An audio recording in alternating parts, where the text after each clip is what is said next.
वाचा ये निर्दया सब, उनसे भी उसका जो है छुटकारा मिलता है। किससे? सप्ताह यज्ञ कराने से, सप्ताह श्रवण करने से। और इस विषय में मैं आपको एक इतिहास सुनाता हूं। शनकादिक ऋषियों ने कहा और सूत जी ने शौनकादिक ऋषियों से कहा कि तुंगभद्रा तटे नाम, तुंगभद्रा नदी का किनारा था, आनंद नाम का एक बहुत अच्छा नगर था जिसको कहते उत्तम, उत्तम नगर था। उस उत्तम नगर में और एक ब्राह्मण वास करता था, जिस ब्राह्मण का नाम था आत्मदेव। और आत्मदेव कहते हैं जिसको, जिसके अंदर हर समय भगवान की आराधना होती है, उसको आत्मदेव कहते हैं। श्रोत कर्म में पारंगत थे वो, पांडित्य कर्म में बाहर जाते थे, लेकिन प्रभु की ऐसी इच्छा थी कि कोई संतान नहीं थी। ध्यान देना, उनके यहाँ कोई संतान नहीं थी। तो एक दिन वो चले गए संतान योग के लिए, माने संतान के लिए जंगल में तपस्या करने के लिए गए।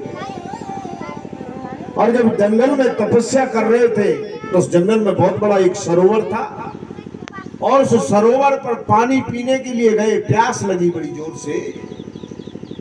तो वहां संतों का दर्शन किया और एक संत मिले उनको, जो बूढ़े संत थे।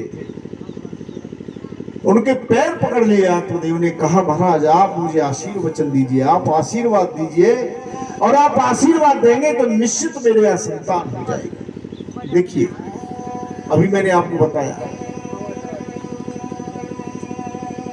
संत जो है संसार में, जगत में दिशा निर्देश करने वाले हैं, सबका दुख हरने वाले हैं। तो आत्मदेव ने चरण पकड़ लिए और कहा महाराज आशीर्वचन दीजिए।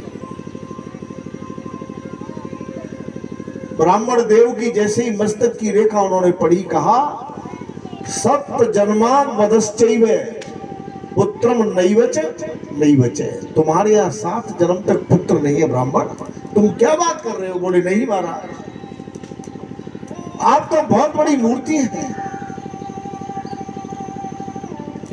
और आप अगर आशीर्वाद दे देंगे तो निश्चित मेरे यहाँ संतान हो जाएगी।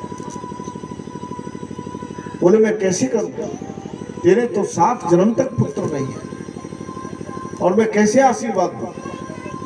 बोले महाराज आशीर्वाद दीजिए। तो संतों की कृपा भगवान से भी बढ़कर होती है। ध्यान देना, भगवान के दर्शन कराने वाले ही संत होते हैं। संत भगवान ने क्या किया कि फल दे दिया और कहा कि आप अपनी पत्नी को खिला देना, इससे संतान हो जाएगी।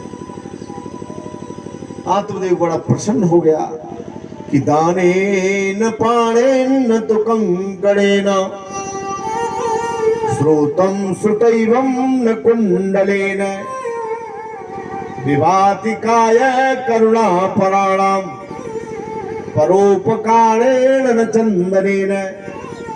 कोई कहे कि हाथों की शोभा सोने का कोई कंगन पहन के होती हो, तो ऐसा नहीं है। हम ब्रासलेट बनवा लेंगे 5 तोले का, ऐसे करके दिखाएंगे तो उससे नहीं होगी। हाथों की शोभा किससे होगी? दान करने से, ऐसे करने से। दानेन पाणे न तो कंकड़ेन श्रोतम सुतैवम न कुंडलेन। कानों की शोभा हजारों के कुंडल पहनने से नहीं होगी। ध्यान देना, कानों की शोभा कथा श्रवण करने से होगी, क्योंकि शरीर के अंदर नेत्र कान नाक जिह्वा ये सबसे ज्यादा पाप कराते हैं। आंख देखती है, नेत्र हमारे आंखें देखती हैं, कान सुनते हैं, जिह्वा कहती है। लेकिन शास्त्र हमारे कहते हैं जिते सर्वम जिते रस है, जिसने जिब्या को जीत लिया उसने सबको जीत लिया, रसना को जीत लिया, सबको जीत लिया। अगर शाम को पड़ोसी ने कुछ कह दिया और फिर लड़ाई हो जाए तो फिर देखो पूरी रात बीत जाएगी, सुबह हो जाएगी, शाम हो जाएगी, लेकिन लड़ना बंद नहीं होगा।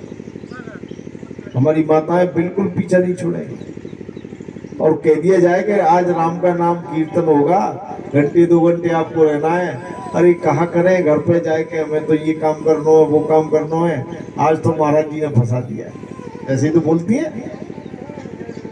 और लड़ाई में बिल्कुल नहीं बोलती है। जब झगड़ा हो जाए लड़ने तो पड़ोसी का पीछा नहीं छूटेगा। और घर में अगर लड़ाई हो माने सासू माँ से हो जाए तो फिर तो देखो क्या होता है।